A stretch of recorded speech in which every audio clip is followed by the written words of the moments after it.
everybody. Good morning, everybody. So like she said, I'm Missy Ramirez. I am a secondary school psychologist in a fairly large suburban district in Allegheny County, Pine Richland School District, for those of you that are not familiar. And I am so honored to be here. I've been excited for this all year, and mainly for two reasons. Number one, it's now summer, and so we got to kick off this conference in the summer. But number two, I get to spend that first day of summer with all of you. And so welcome, and I hope that you find some of the things that we've been doing helpful for you if you're starting your journey into MTSS implementation, if you're already in the thick of it, whatever, wherever your journey is right now. I hope that you find this helpful, and I'm always available after, during. If you have questions, you shout them out. But I'm always available after, throughout the summer and the school year if you have questions.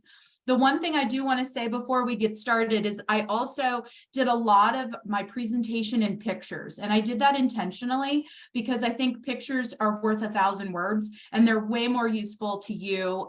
So you can go back and say, oh yeah, that's what she was talking about, this picture, this image, things start to make a little bit more sense. And for me, it's a little bit of a visual accommodation for myself, because once I see that visual or I see what we've been working on, I can tell a whole story from there. So let's get started. So some of the goals that we have for today is really just understanding this idea of the secondary multi-tiered system of supports, because it's different. And that is going to be one of our takeaway home points. And I'm going to say it again and again and again. It's so much different than the elementary version of MTSS. And I think we have to give it its due credit. And then what does this look like in your school, specifically in math? And what we learned through this process is math is a entity, and it deserves its highlight too. And I'm so glad that we're able to do this, have this conference for math, because I think sometimes it's the unsung hero. We spend a lot of time talking about ELA, and we spend a lot of time talking about PBIS, and so math gets its glory. And so I'm happy for that. And so, I'm going to talk about just our approach to secondary MTSS. We were really in the trenches starting in 2019, and I'm excited to tell you how we kind of got to where we are today. And I'm going to talk about the trials and tribulations, because there are many, and that's okay. You only learn from some of your errors, and you only learn from opportunities. And I'm going to give you some advice on how to start if you haven't started yet. So where was our rationale? So our rationale was, we knew we have collaborated immensely with Patton and our IU. So we're at the Allegheny Intermediate Unit. And without these folks, they were an incredible resource, a valuable resource in us learning throughout this process. So we knew about these evidence-based practices at the secondary level. I spent many of my professional development days listening to Mark Shin talk, and I just was like, I need more of this. I need to understand how we can do this for kids, because like I started, I'm the secondary psychologist. So I spend all of my time from 7th grade through 13 plus, and you see kids struggling, and they're not struggling enough that they needed this individualized education plan, but they're struggling enough that they can't get to their core. And we were constantly grappling with how to do that. And so this sort of came about. I listened to Mark Shin more than once, and I read through his PowerPoints, and I was like, let's do this. We have to do this. And the other piece is this triangle, right? We all know that the triangle is the pinnacle of MTSS. And we intentionally used this sort of image because you almost assimilate the triangle as we know it with elementary MTSS, and secondary MTSS is not elementary MTSS. And I'm going to say it time and time again. And the minute that you start to break away from that in its theory and practice, the better your teams are going to function. And so that's why we intentionally have that looking like that. And we want to focus on the whole child, right? So our intent was not just to delve deep into ELA, but we wanted to understand MTSS, math MTSS, PBIS, and social emotional learning, because that's really how you support a child, in particular, our secondary students, because oftentimes their behaviors, their emotions impede their learning. And so if you can understand that, then you can understand why they're not performing in the math class, right? And I'll talk a little bit about where we were in thinking about kids' behaviors and how it impacted their math learning, and where we've come to, which has been a huge shift. So how we started. So many moons ago, I was part of the upbringing of MTSS in the elementary level, and it's a very mature system at Pine Richland at this point. It's not as mature as I'd love it to be, but I don't live down there and I don't function the way that, they function. So it's hard to kind of make a judgment about that, but they're very mature in how they're operating. And so we knew we wanted to not replicate that, but meet that where they are, because our students transitioning from 6th to 7th grade, whether it be a math need, an ELA need, a behavior need, they had this wealth of knowledge, like a field of intervention, a field of how to respond to kids' needs. And we were like looking in the well, and we were like, it's dry. Welcome to Algebra 1. We hope you pass. And so, we knew we needed to do something. And we had just ventured into Ramsway, which is our version of PBIS, so respectful, accountable, motivated, and safe. And we did that district-wide. So we were like, we had one level of a triangle. We had one angle of that triangle, but we didn't have everything else. And so we went on tour, and we started with Patton and the IU. And we asked them for exemplars. And so, in the waiting room, I was talking about how I always call Jason Peterson, because, he's a fellow school psychologist and he's a wealth of knowledge in MTSS. And so I was calling him. We were visiting other schools in the area. We were talking to other schools outside of our area to get a sense of what were folks doing with secondary MTSS. And the resounding message was, we don't know. We're not sure how to tackle it. We're now talking about credits. We're talking about core content. We're talking about kids who aren't algebra ready, but they're in algebra class, and we're grappling. They were grappling with the same things we were. So we were like, okay, so how are we going to tackle this? And what are we going to do? So that's when we really started reaching out to Patton and the IU. So our first year of implementation was in 1920, which seems like a decade ago, quite honestly. I mean, this was pre-COVID we're talking about. And, we had some things. We had math help.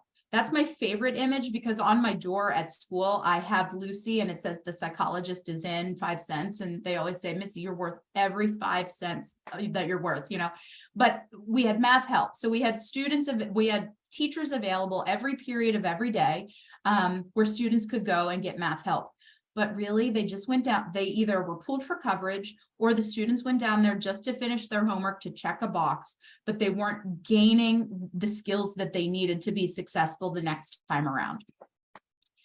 So we decided, and we had that both at the middle school and high school.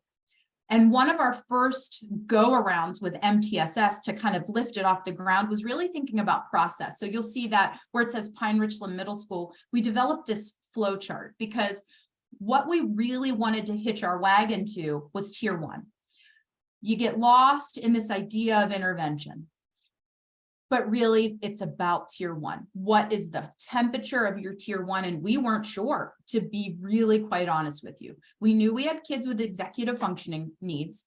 We knew we had kids with math and ELA needs. We had behavior needs. That's why we started lifting PBIS off the ground. But we didn't have this idea of how our kids were functioning. We had PSSA data for sure, but we weren't analyzing it in the way that we know that we have to now.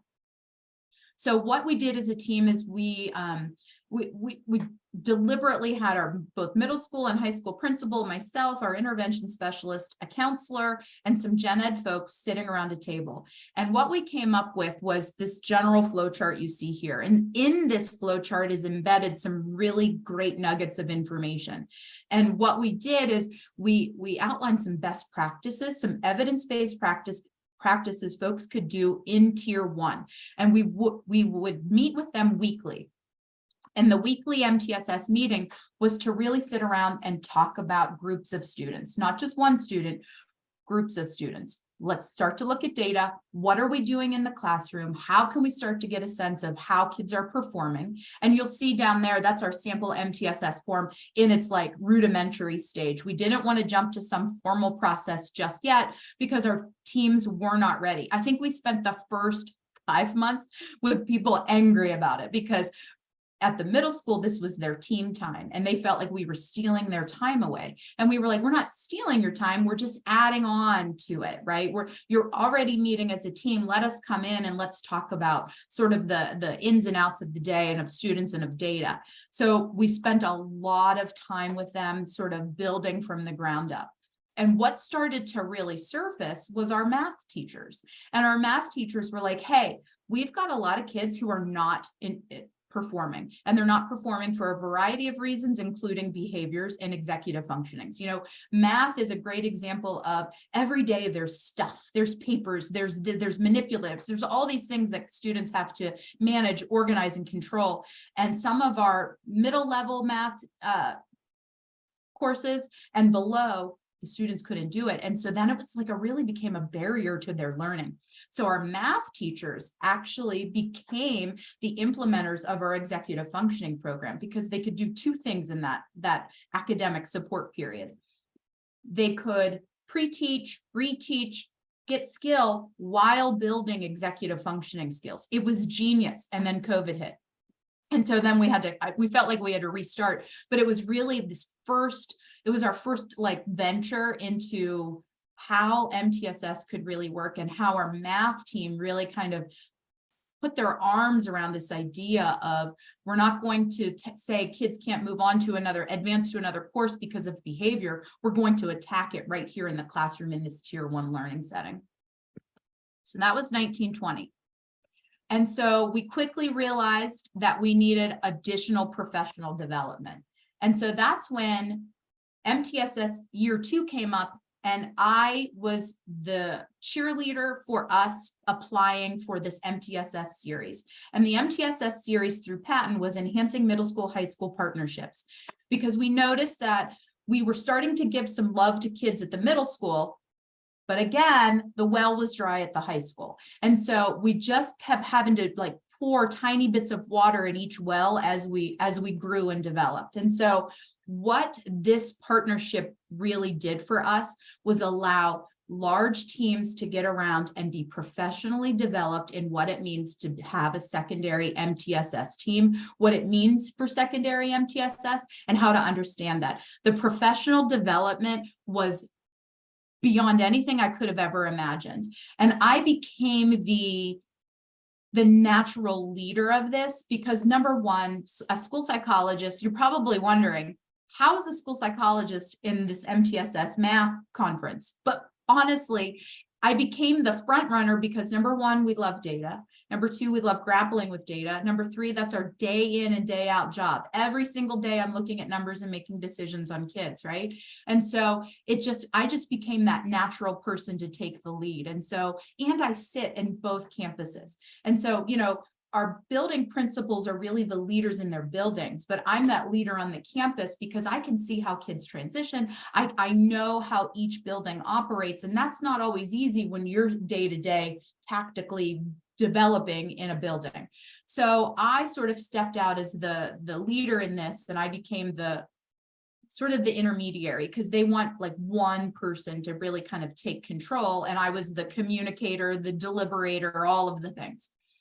And one of the things that came out was utilizing our SURF form. And so that's the colored form you'll see there. And so with the help of, at the time, it was Laura Miller from the IU, Shelley Burr, Bob Shields from Patton. We sat down, and Lisa Bola from Patton too. We sat down in their respective, expert areas, and we started to think about our data. We use Star 360 as our benchmarking system.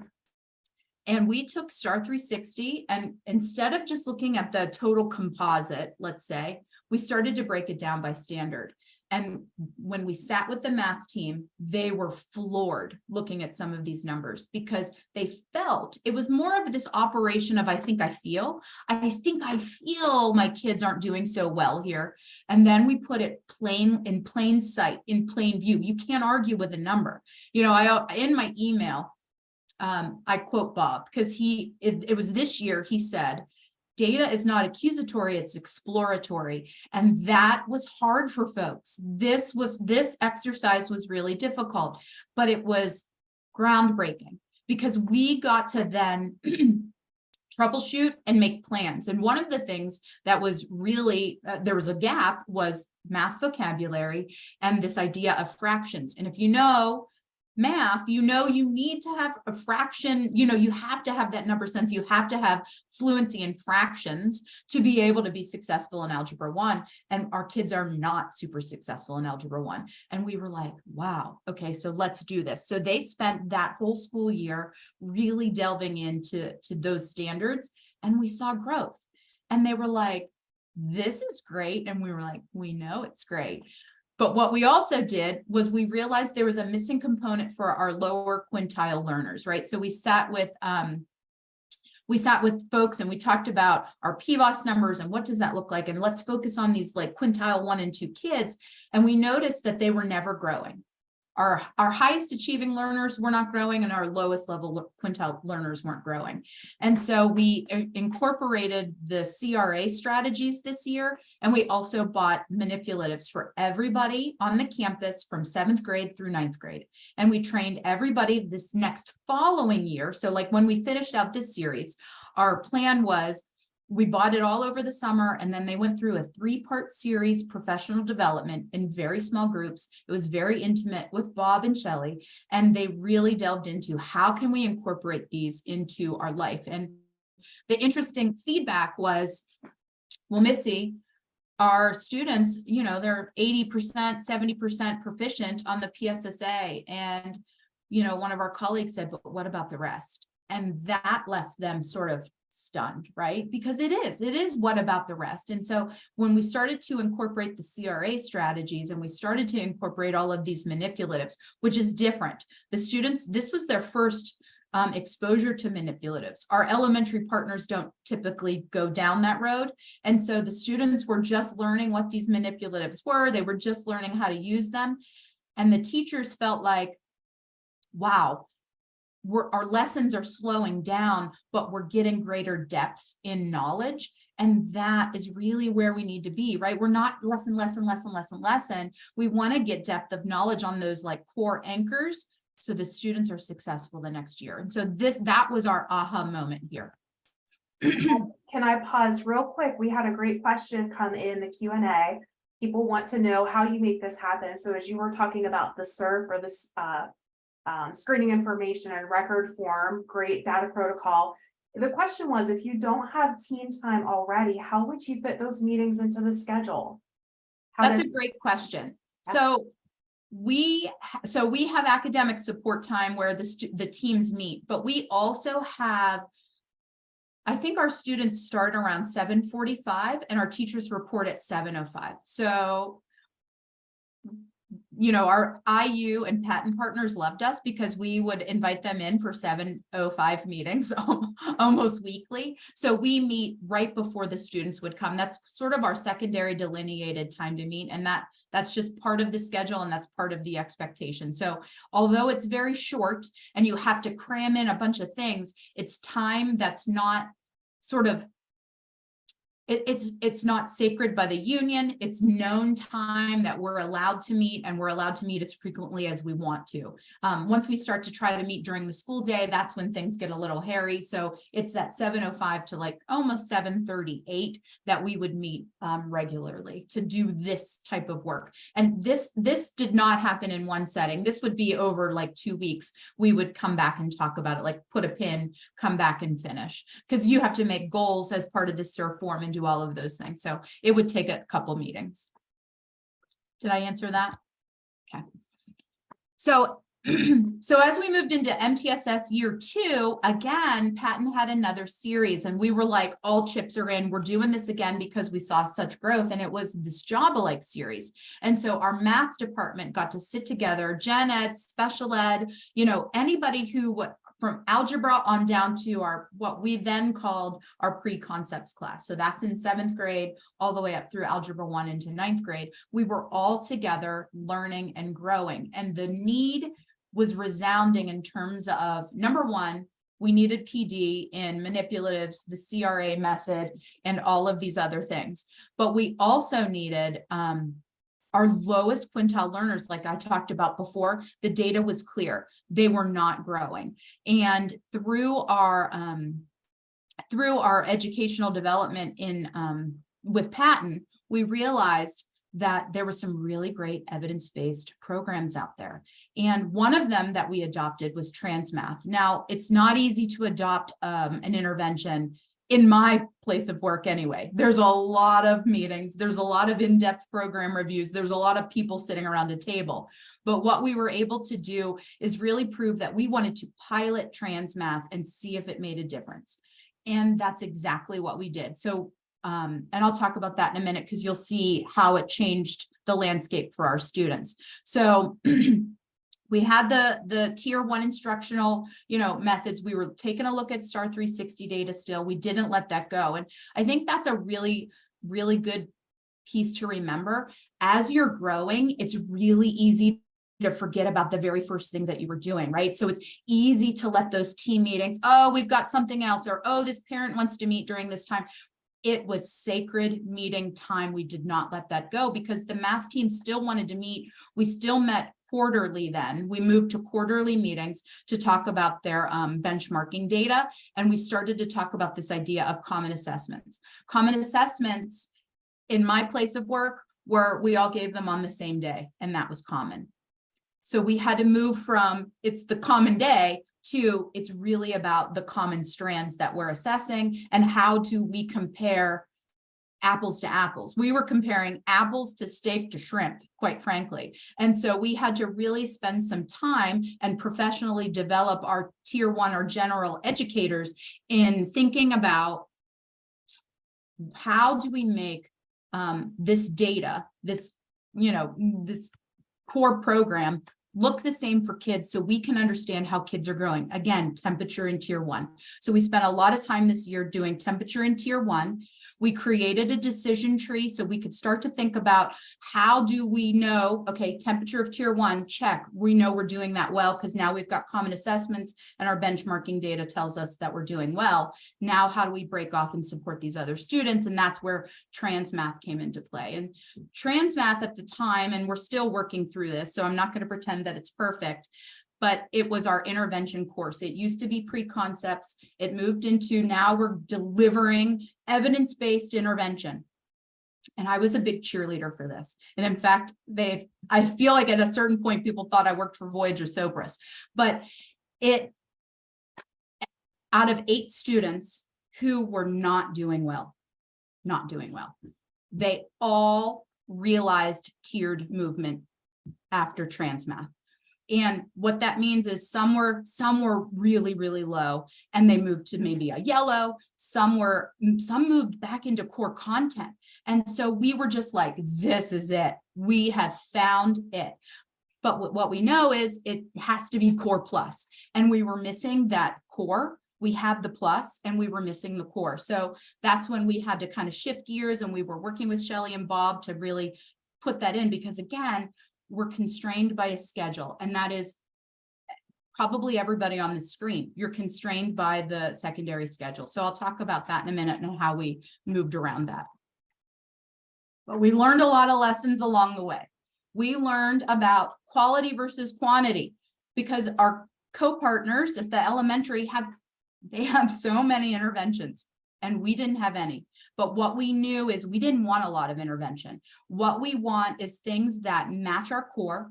We want things that are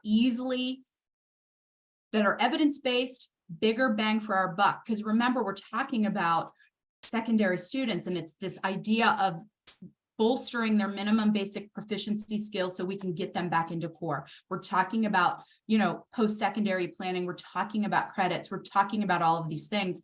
And we just really wanted to be mindful and intentional about what we put in front of kids, because we wanted it to be everything that they needed and more. And TransMath was showing that growth. We really we wanted to jump into tier 2, and I'll talk about that with spring math. But our data guided us to TransMath first, because our tier 3 learners really needed us like that day. Like, we needed to intervene now, and we couldn't wait. So as we move through, and we also talked about, we added Check and Connect that year, which I'll not jump into too much since this is about math. But if you have questions about Check and Connect, I would tell you, hands down, one of the best tier 3 behavioral interventions we've ever put into place at the secondary level. I'll just do a quick pause there. We did have a question in the chat. I think you started to answer it. TransMath was tier 3 and supplemental kind of question. What did tier 2 look like? Was it part of core math classes or also supplemental? I think you started to answer that, but I just wanted to pause and get why we were still there. Tier 2 for us is highly under construction. So we were going to do spring math, but again, the data guided us to really focusing on our tier 3 learners. And you'll see why in a minute. So tier 2 is, we're focused in that with the CRA strategies, the manipulatives, and co-taught. So all of our math classes are co-taught, which I think really helps our learners. But again, it's still under construction. It's not done by any means.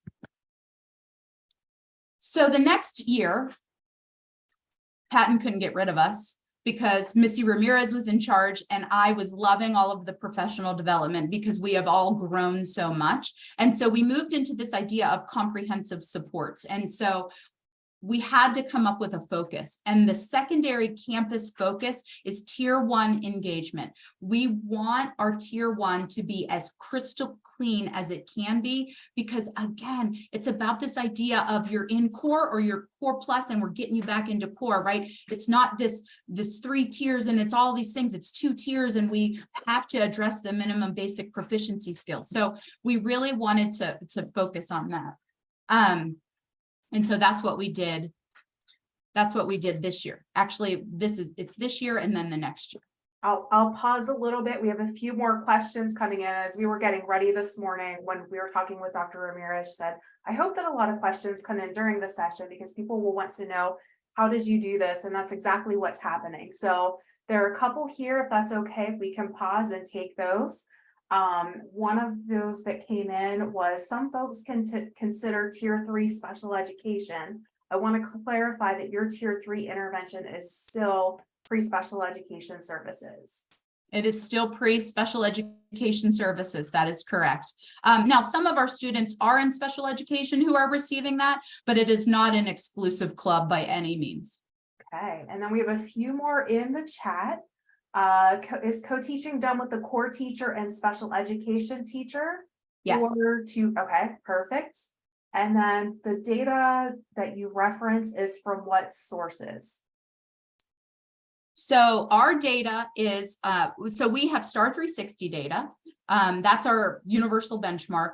But then we've also got our PSSA data and, our PVOS projection. So that's what we were really using. And then when I talk about, common assessments, that is those unit assessments that students are engaged in. And we were really trying to make those as seamless as possible, so we could, across the grade level, compare apples to apples to apples. Because I talked about it, common assessment a few years ago meant we gave it on the same day. And we all know that that's not really a common assessment. That's just, we just happened to give it on the same day. So we really worked hard to make sure that we were talking the talk of a common assessment. No, there we go. So let's talk secondary MTSS. So that was kind of the big lead up to how did we think about this before? So tier 1 then, and maybe a little bit more of tier 3, was kids did not move forward because of homework completion and behavior. And I was always like, what is their skill level? I'm not worried about their day-to-day homework behavior. I'm worried about their content knowledge. And prior to me talking about that, it was really about, he didn't do his homework, so he's going into the lowest level of math, not algebra. And we were all blown away by that. And so a lot of this professional development has squashed a lot of this because it was always just the practice that we did, but we know that's not good practice. And you know, when I talk about trans math and I said we were doing something else, our students were predominantly who were that pre-concepts, right? So they weren't able to kind of do well in that pre-algebra. They went into what we called pre-concepts, which is now trans math and core-ish. They were in SRA and they stayed in SRA. And then everybody wondered why, you know, there's nothing wrong with SRA, but they were only in SRA. They had no core. They were fully removed from core. And then everybody wondered why they weren't successful in Algebra 1 as a 9th grader. And you know, that's how we were operating. And so we had a lot of ways to grow and a lot of ways to think about student data. And then we were like, we hope you do good on the PSSAs. Here you go. You know, so there was just a lot about math that we really needed to do. And again, the unsung hero, because I think a lot of years we spent a lot of time focused on ELA, and we really had to take a step back and make sure that we were doing math its due diligence. So what does it look like now? Can I pause again real quick? I'm sorry that there's a lot of questions that keep popping in the chat. Love the questions. Yes, thank you for those questions. I was trying to answer some of them. So a few questions. Can you tell us a little bit more about what co-teaching looked like? Are both instructors working with small groups?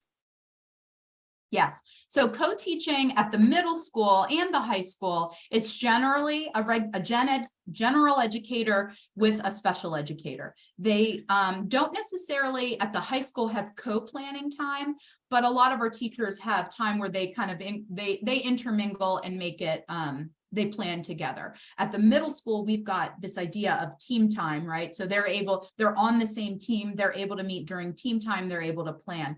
And it is small groups, it is differentiation, it is really kind of, you know, enriching learners, also bringing, you know, keeping learners where they are and getting them to grow, but also making sure that our small groups are differentiating and maybe pre-teaching versus reteaching, you know, kind of building up those strategies. I always call it like priming that pump so the kids are successful at that next lesson. So, but we have a long ways to go in co-teaching too. So I don't want you to think we're doing it perfectly. That's it as part of our in-depth program review. That's my push and focus for next year, because I think we can be doing it better, but we're doing well. Okay, there's a couple more in here if that's okay. Did you have to hire new staff to make it work? Say that one again. Did you have to hire new staff to make this work? No. So we work with what we have, and we're just very intentional about how that is. And so, you know, I think even for myself, a traditional school psychologist really isn't sitting at all of these data meetings, and they don't get to run the MTSS meetings, and they don't get to do really awesome presentations like this. So we're very creative with how we utilize our staff, and we don't necessarily hire, we just utilize in a different way. And we try to get, you know, professionally grow folks where they want to professionally grow. And that's really proven to work well for us. Yeah, that's why you're here today, being flexible, working in comprehensive service delivery.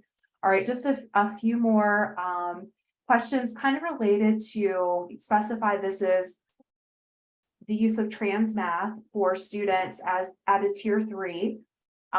Is there a promise in using that for students suspected with SLD and math? And I'm guessing also for within special education.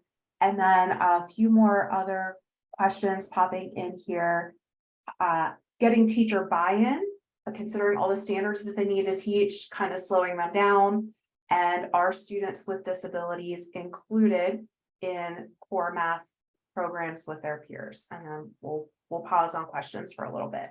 Okay, so yes, they are included.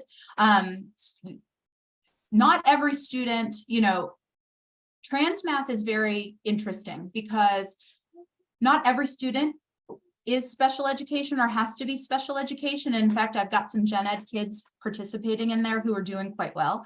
Some of my ELL students do very, very well in trans math, just simply because of the nature of how it is, and it's sort of repetitive and it's very nice. But in general, our special education kids are, you know, within the general ed environment. It just really depends on the need, and we had to look at the data and the numbers. So our trans math class is small. I think we have in 7th grade 6 kids, and maybe in 8th grade we have 7 or 8 kids total. I think it's 8. And then we've got more coming up from the elementary. And so you'll hear me talk about our entrance and exit ramps, because one thing that I am very, very keen on is creating entrance and exit ramps, because oftentimes nobody creates an exit ramp and then nobody exits. And so at the secondary level, we all know that it's in and out. And so I intentionally made several ways to get kids out and to get kids in, because, you know, sometimes our counterparts aren't always thinking about the longitudinal effects of a student in, you know, in intervention. And just, you know, this isn't part of my presentation, but one of the exercises I did, and I'll talk about this, I run an MTSS district team meeting, and that I think has made us the most successful. We did an exercise in which I had us all think about a kindergarten student, and we walked through what their life might look like if they were struggling in either ELA or math. And as you can imagine, they stayed in intervention almost their entire career. And that is not what we want. And that is not best practice, right? We give kids what they need and we get them out. And so that was very eye-opening as part of our MTSS district team meeting. Did I answer everybody's question? Jen, okay. So what do things look like now? Things, again, data for action is our kind of mantra.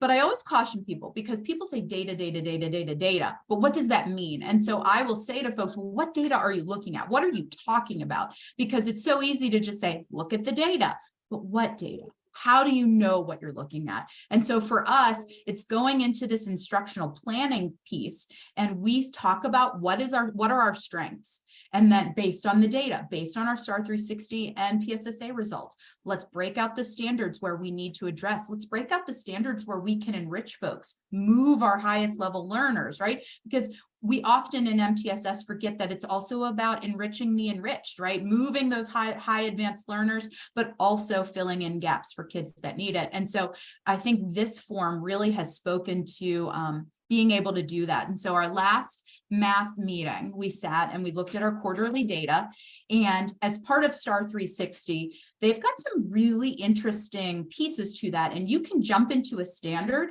and then you're able to kind of graph out how to target that even more, like with even more minutia is what I will say. So there's vignettes, there's videos, there's printouts, there's other ways to teach a lesson that have been incredibly valuable for our team. And so that's some of the opportunities for support, but then also strengths. Hey, look at these numbers, but we're just not going to admire the high numbers. We're going to continue to push and make sure everybody's getting what they get. So what in the core can we do at the middle school, right? So what we have and what we have always had is ALEX. And ALEX is a really cool program. We've really tried to level our classes in terms of need, and we've been able to kind of jump gaps. Again, remember, we focused on what is a common assessment, not just on the same day anymore. We talked about this idea of teaming. We do some cross teaming in math. We use ALEX daily, and ALEX is very neat because it has a day-to-day math thing, right? It's computerized, so we're doing core. We've got kids on the computer kind of beefing up their fluency skills and just kind of target. ALEX is one of those programs where it moves where the student kind of is in terms of their learning, but it also has these other additions. So it's got an intervention piece, and it has 2 courses, high school prep for algebra, and then an algebra 1 focus. And so that is something we really delved into as well, to think about how can we, again, temperature of tier 1, focus on our core and use some of the resources that we have. And so that's one of my other, at the end, I'm going to say, what can you do? But throughout this, one of my tips is use what you have. Don't feel like you have to go out and buy the biggest, better, stronger, faster thing. Sometimes you have the resources at your fingertips that you're just not using to maximum capacity. We just sat through this year and sat through another Alex presentation, and it was like a door opened. I'm like, we've been using this for years, and all of these great aspects of this program are right here, and we didn't know. And so I was able to get in there, and I created different sections for students. I was able to assess them. I was able to create a benchmark, all based on the learner. And so, I encourage you to really take a look at how you can use the resources that you have to your benefit, because remember, it's about quality, not quantity. And so that's something that's really been effective for us. But what can you do at the high school? I talked a lot about the middle school. Again, we have Alex. And so that's the nice thing about me being district or secondary campus wide, is that I can use these things at both and kind of tailor it so the transition is seamless for kids. But at the high school level, we're piloting this high school prep and algebra 1 readiness and the benchmarking through Alex. We're going to do that 3 times a year to look at, again, common assessment data, because our high school really struggled with how do we make this common without, they were worried about the validity of testing, students taking pictures and cheating, sending out the answers and all of these things. And we know that the questions don't have to be the same. It just has to be based on a standard. But given where our educators are, this is what we felt like we could do at the time. And then we're going to give the CDT late in April. We moved away from the CDT for a while because, again, it's about this idea of time, stretch, utility. How much are we doing? Are we assessing kids to no end for nothing? And what are we doing with the data that we're using? And so we wanted to be really mindful and intentional. So again, the high school team, we will meet at from 7:05 to 7:35 and monthly and look at their data as a whole, and then quarterly as a whole entire team, and really delve deep into how we can help students. But the one question will always remain, how can we use this math help to our benefit? Because again, it's about the resources that you have in front of you. And this math help is this like nebulous area where we could really do some intervention, but we can't make it so somebody's having to prep for it. So that's our goal for this coming school year and this summer, is to really think about how can I capitalize on this math help in high school? Because I will tell you, our kids need it. And oftentimes I get a referral for special education for a sophomore or a junior who's struggling in maybe a stats class. And I'm like, okay, they do not have an SLD in math. They're just missing these minimum basic proficiency skills. So how can I address those? And that's in math help. And so that's my professional goal for this year, is to help them think about that. And I paused real quick. We had another question pop in. Just a little bit more about the common assessments. Are they based on each course, or are they based on grade level standards? They are based on grade level standards. But again, our math courses it's almost like a pathway. So it's leveled learners in there. So we can base it on standard, but it's nice because there's not a lot of differentiation based on how the students are kind of placed into their pathway. Okay, we had another question. This one came in the chat. How do computer adaptive tests work as benchmark assessments? So as part of Alex, they have a benchmarking assessment in there. And so it's just how it's designed. It's a very interesting thing that, again, we didn't even know existed until this year when we pressed a little more on our resources, because it's about just understanding in full what you have. And so, again, they were able to, you can go in as a teacher and work through certain benchmarks based on standards. And you can pick standards and then it creates this benchmarking. It's really quite nice, especially when we think about, our target is Algebra 1, because our students are struggling passing Algebra 1 and struggling passing the Keystone. And so that is our bread and butter at the high school. That's our focus. And when our students are taking Algebra 1 at the high school, they're almost already behind, which sounds crazy, but at Pine Richland, that's how it is. And so we really have to spend time getting in front of them and assessing how they're doing and where their gaps are. I hope that answered that. Yeah, thank you. And we had one more pop in.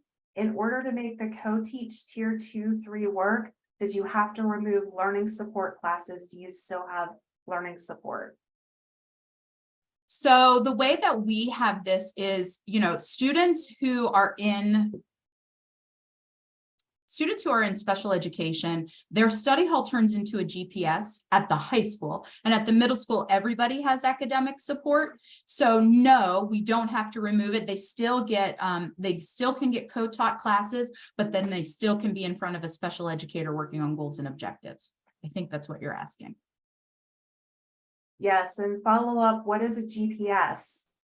A GPS is a goal progress support period. It's a really fancy way to say they're in front of their special education teacher or a special education teacher, because, the high school schedule is like a beast. And so you can't get in front of your specific case manager at all times. And so we've got somebody available every period of the day. It just may not be your case manager.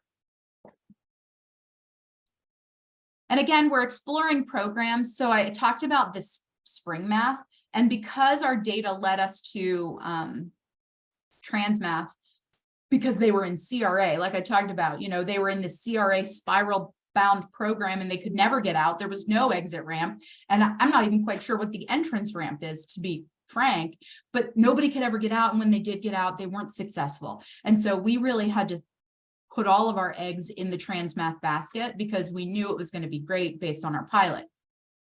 The elementary then adopted spring math. But what our idea is, particularly at the middle school, is to adopt spring math, but we may use that as more of a tier 1 support. And because every student can take that for about 10 to 15 minutes. And so that is something that we are grappling with as a district. I mean, it would still benefit kids at tier 2, but we really want to push it into tier 1 because, again, our whole focus is to make sure that that tier 1 is as exceptional as it can be, so we can kind of meet needs where they are right when they are, not have to go somewhere else to meet their needs. And it's really about determining the time. How much are you investing in this? And we are really, we really want to do it well for students. We're motivated to do that. And so it's, you want to be cognizant of, does this take a lot of time? Is this too many assessments for students? And what's the overhaul for the teacher, the department, the student, the ripple effects are many. And so that was one of our biggest challenges.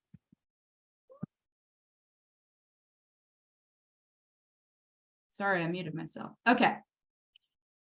So again, tier 3 and beyond, we're really still working with trans math. I keep talking about that. Again, I feel like I'm the Voyager representative.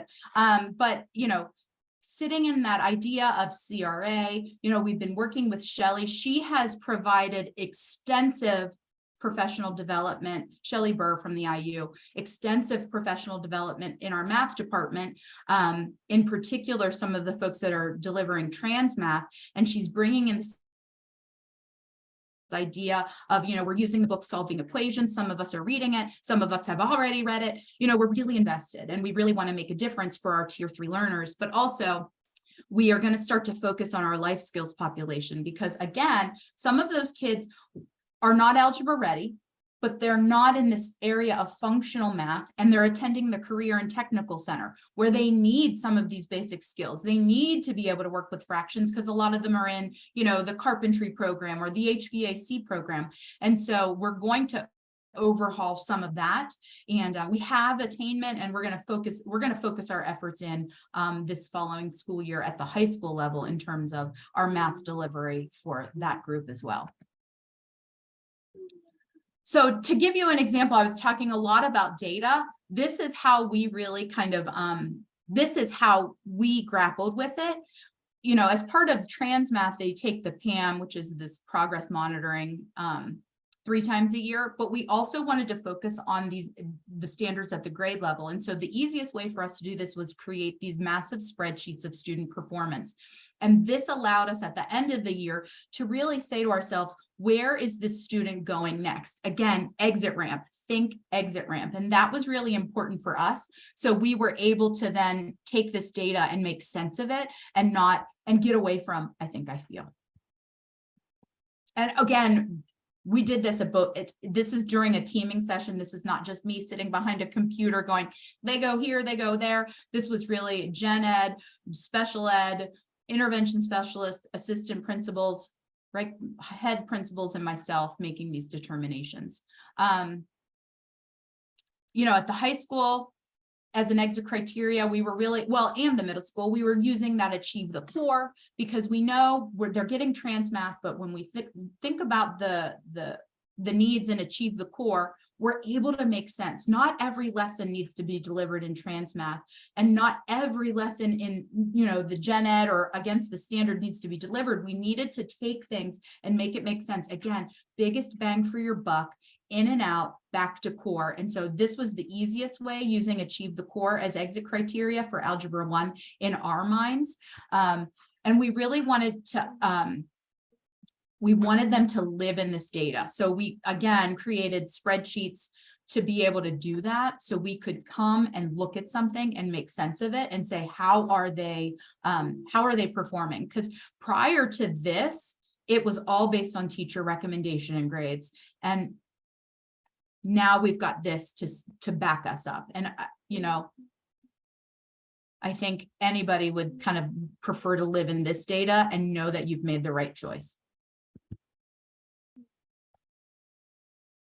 So we continue to explore secondary screeners for tiered support, both in ELA and math and for behavior, quite honestly. And what we've landed on since writing this PowerPoint, we have determined that we're going to move forward with Acadience. We piloted Acadience math, and we are moving forward with purchasing that for both ELA and math. We found that in addition to STAR 360 for that questionable student, right? So those kids that aren't necessarily responding, or those kids that you have a little bit more question about, I would say a secondary screener that is a little more robust has been to our benefit, because then we can understand a little bit more what's going on.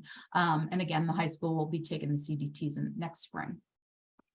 We explored STAR 360 custom. It was a little cumbersome for our teachers. It was a little cumbersome for most folks, and there wasn't a lot of norming with it. And so we felt a little bit better, well, a lot better, in my opinion, with the national norms through Acadience. The age-old question, how? So future, we met with Michael Rettig as part of our MTSS exploration, and both the middle school and high school want to change schedules. Now, that is not an overnight fix. I think some people are able to do that. We are not. And so we're hoping for not this school year, for next school year, to be able to get into talks with our union about how the middle school would go first and then the high school the following year. We're looking for a 6-day rotation at the middle school to really be able to get this targeted intervention period. And then at the high school, it would be this idea of a community learning period where we could, you know, meet enrichment needs, just meet general needs, PBIS needs, social emotional needs, but also then this academic, this math and ELA. And I think that would take away my question of what am I going to do with math help? But until then, that's my job, is to find out what I'm going to do with math help. If you haven't met with Michael Rettig, I would highly recommend him. He was lovely. You know, when anything I float to my administrators, I love them dearly, but they're always like, Missy, what now? And when they met Michael, they were just enthralled and they were focused and they walked away so invigorated. It was definitely worth our time to do that. And so what have we learned? Core Plus is the name of the game. Taking the temperature of tier 1 is absolutely imperative. Finding your team, find the folks that are cheerleading for this, because then everybody else can get on board. All roads lead to secondary. That's what we've learned. And so, you know, I feel like we have made so many advancements that we're learning how to kind of meld the ship with the K-6 matured system with our system. Because again, the minute you understand that these two systems are different, but they have to talk, the better off you're going to be. Don't try to replicate your elementary MTSS. It's just not going to work. And let data guide you. And that's how we got to Transmath. That's how we know we need some love in co-taught. And that's how we know we are struggling in tier 2, right? So let data guide you. Oh, I want to say, I didn't talk about it, but it's on there.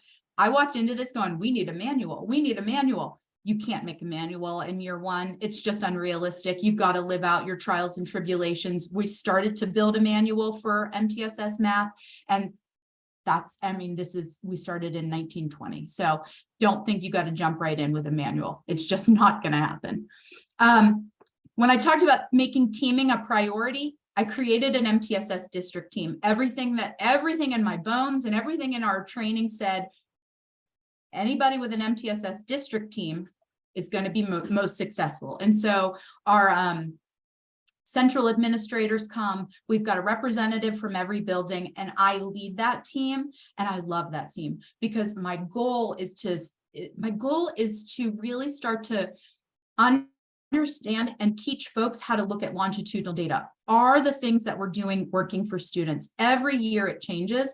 And I think we get stuck in, well, they go into rewards, or, well, they go into Transmath because we've done it. But no, you really got to look at the data year to year to year to understand your profile of student. And so this team really is up to speed on how to do that. And it creates a little bit of a more seamless transition for our students. And it's a big team, and I schedule it every summer. So every summer, once a month throughout the school year, we meet, and that's a sacred time. Again, you have to make it a sacred time. I never cancel it. I never move it. It is what it is, and everybody's there. It's at the same time every month.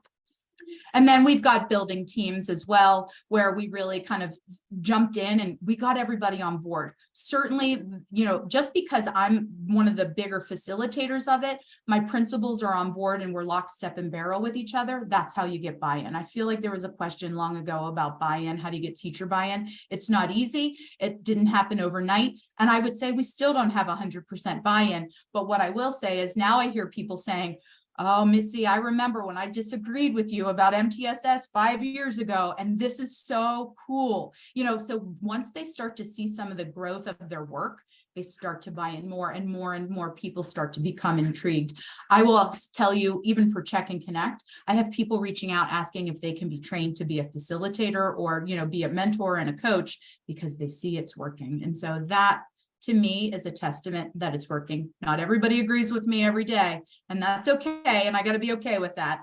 But it's also, change is hard, and these teams help. The highlights: we've all grown professionally.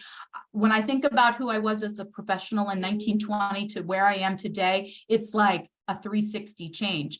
And I attribute that all to all of the training I've gotten through Patton and through the IU and all of the collaboration and just all of the opportunities for growth. There was a lot of error, and that's okay. And we grew from that and we learned from that. And it's been an incredible process. And I think as a professional, I found something that really motivates me and keeps me hungry for more. And when you look at that data, when I saw 100% of our kids realized, I was like, this is great, because you're just like, you put so much energy into something and it's going to work. You just want to see it work. And when you see it work, it's everything is worth it. My bigger focus is also increasing fidelity. So we can say that we're delivering this, but how are we delivering this? And what is that day to day? And so me as a psychologist can go in as the consultant and make sure and talk and see and observe and give feedback, but also listen and help problem solve, because we can admire a problem, but I like to solve the problem. And I think that is another piece. You need somebody on your team, not necessarily a psychologist, but somebody who's ready and willing to get dirty and kind of think about how to make it better and different and not be okay with, well, it is what it is kind of thing. And data is your central focus. And, I have here moving away from belief-based. That's that I think I feel stuff. You got to move away from that and just be like, well, like I still have folks that think, we don't have to work on digits correct per minute. And we can just hand over a calculator and the calculator solves all the problems, but that's my folks in stats who then can't do the work, right? So it's this balance. It's not one or the other. It's not throwing the baby out with the bathwater. It's still working on some things, but knowing that we're moving forward and moving ahead. Change is hard. Secondary is hard, but it's amazing. And once you do the work, I think you'll be excited. Multiple schools equal multiple processes, which is why I think with me overseeing the campus, it's a lot easier to create a streamlined approach. Yes, there are nuances and yes, things are different, but our theories are the same. And so when your theories are the same, implementation can be a little bit different, but you're getting to the heart of what you want. And I think, oh, that's not it. Pilot. I can't say that enough. Establish your district MTSS team, but don't think just because somebody else says it's going to work for you. Transmath may not be for your population. I love it. It's evidence-based. It's highly, endorsed, but there's many other things that might work for you. So pilot it and see how it works for you and make sure you're doing behind the scenes work. I'm talking to everybody all the time about it. And because you have to, because the more that it's in front of folks, the more that it's on the table, they're going to warm up faster. And that's really what it's about is, you're not really a salesman of it, but you are a little bit. And you're really kind of, saying what you feel and saying what you think. And so that behind the scenes work is really integral to making the move. And I feel like I might have gone over, but again, if you have any questions, I'm willing to listen and I'm willing to share. You can contact me at any time. I'm always happy to talk about MTSS. Yeah, so we do have a few minutes, and there were a couple questions that popped in the chat, and we can take a couple more if you want to start populating the Q&A. Some people have been using the chat, but the session runs until 10:45, so we do have a few minutes for some additional questions. So some that popped in the chat, just a comment, I've never seen an intervention specialist past 5th grade. I didn't know those existed, but that's amazing. So just a positive comment there. 2 questions with regard to what do you follow a structured meeting agenda script? I noticed earlier you mentioned the SURF, and then kind of a follow-up to that, what does the district level team agenda look like? What conversations are typical and how often do you meet? So few questions about teaming structures there, and then we'll get to some more. So go ahead and populate those in the chat. We'll let her get those first. Good. I'll talk about the district team first because that's easier. So the district team, I hold the agenda. Right now, we're in the midst of an in-depth program review for MTSS and special education. So I harbor a giant multi-tabbed action plan, and everybody's responsible for some recommendation that came out of our work. And so, for example, I'm responsible for the PAYS lab, and I'm responsible for continuing this work in Transmath and all of these other things. So everybody has a response. So my agenda is merely, it's steeped in our action planning. When we're not in in-depth program review, I have tactical items and then I have district items, and the tactical items are like, who's being trained for Wilson, who's being trained for Transmath, who's purchasing what, here's my quotes. I'm kind of in charge of a lot of the ordering, a lot of the cataloging of intervention and just getting folks on the professional development swing. So that's a lot of those tactical items. And then my data items are, showing our Transmath data, showing our STAR 360 PBOS data and our projections and sort of how we're teaming and getting tier 1, creating that temperature to be a little more hot than maybe it is. So that's what that agenda looks like. And again, that's monthly, and it's at the same time, it's at sort of like at the middle of the month, every month, all the way through June. Actually, we just had a meeting yesterday. So I have those and I create those over the summer. So we'll start again in September and then we'll have one all the way through June. The MTSS meetings, they started out weekly because we needed to get in front of teams weekly. Now they are monthly, and that agenda is run by myself and the assistant principals.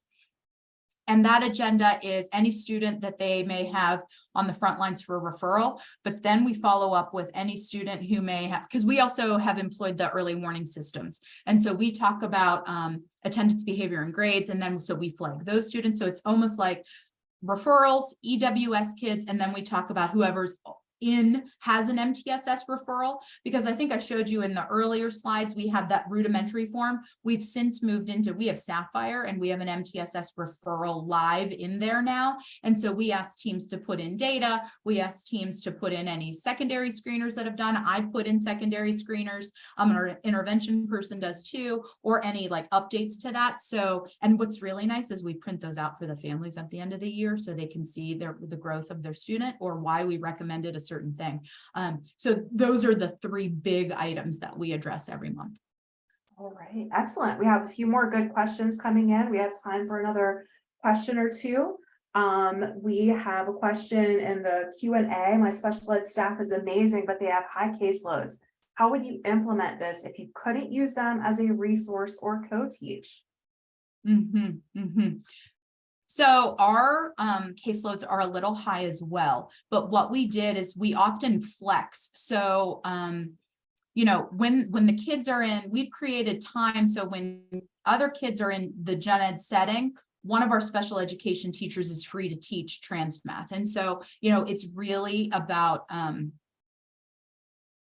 creative scheduling at this point until we move forward to that 6-day rotation when people are actually free, but it's all about creative scheduling. And we do that all summer to make sure that we can meet the needs of folks. But we also have a reading specialist. You know, at our middle school, we have a reading specialist too, which helps, and we can kind of offset some time for those folks. But at academic support, we actually also cross team. So at academic support, the whole team is available. And so we intentionally place kids in the science class with the math teacher, with their ELA teacher, to free up the special educator to be able to deliver some intervention at that time too. All right, we had another great question. What is your yearly evaluation caseload? And I love this question because you have to take that first step. How do you balance these two roles? The answer is I have no idea. No, I do have an idea. So my yearly evaluation schedule, I probably evaluate.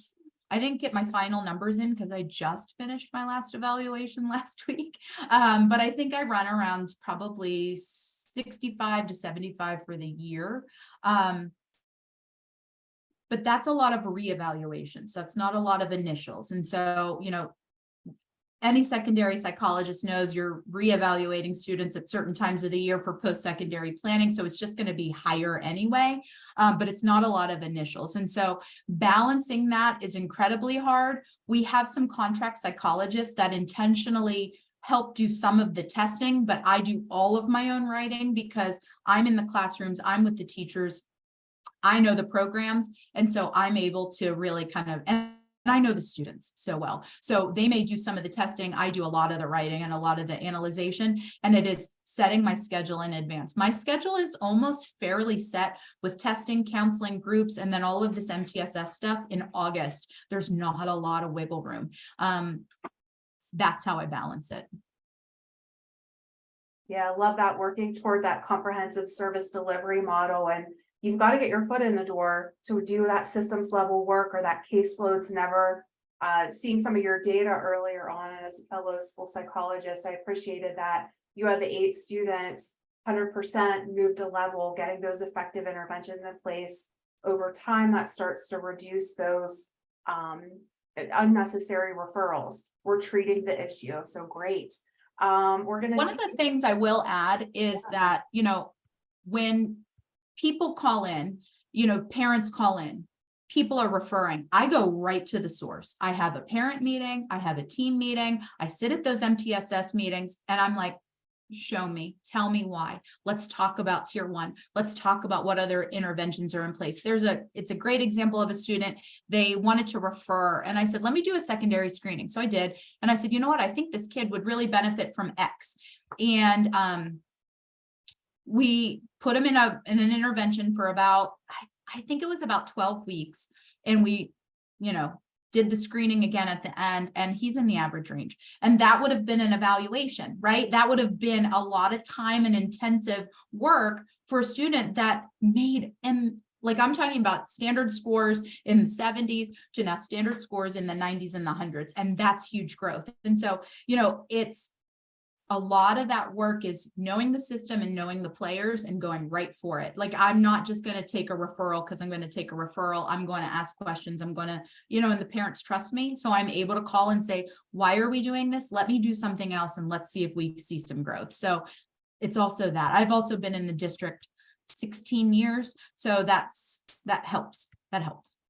Yeah, absolutely. When you think about it in MTSS, it really is an efficient, effective, and equitable allocation of resources. We're getting kids what they need to help them address those skills. All right, we're going to take one more question, and then I'm going to do the closing code and everything to get everyone on their way for lunch. So last question, elementary versus secondary with regard to MTSS. How do you describe the key differences in conceptualization or implementation? As you shared earlier, they are different. So we want to talk a little bit about that as we close out.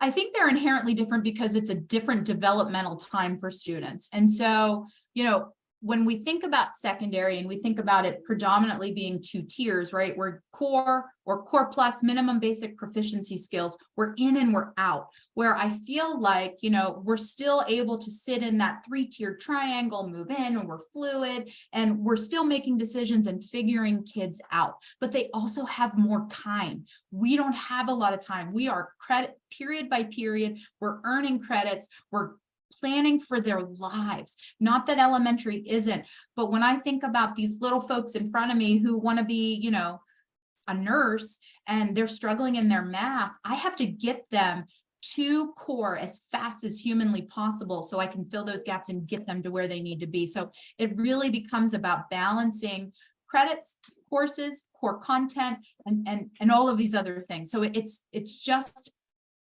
I think that's the best way I can describe it, because I thought about that. I actually thought somebody would ask me this, and I really think it's about the developmental pace of the child at that moment. Yeah, absolutely. And, secondary is different. We have kind of like a final question in the Q&A. I'll give the code, but I will share. Dr. Mark Shin does a lot of work on secondary MTSS, and we have a lot of data. So Dr. Ramirez talked about early warning system, especially as you get into those high school grades. We're not doing Acadians anymore. We have years of data to know they haven't been proficient in reading and math. So early warning system, looking at attendance, looking at behavior, and looking at course performance. And you also have your PSSA or your Keystone data. You can look at growth, you can look at level, digging into your PVOS reports, looking at quintile, where do students fall. But we often know that those math problems don't just pop up in 10th grade. We typically have years and years of data on those, but early warning system is a great resource for that.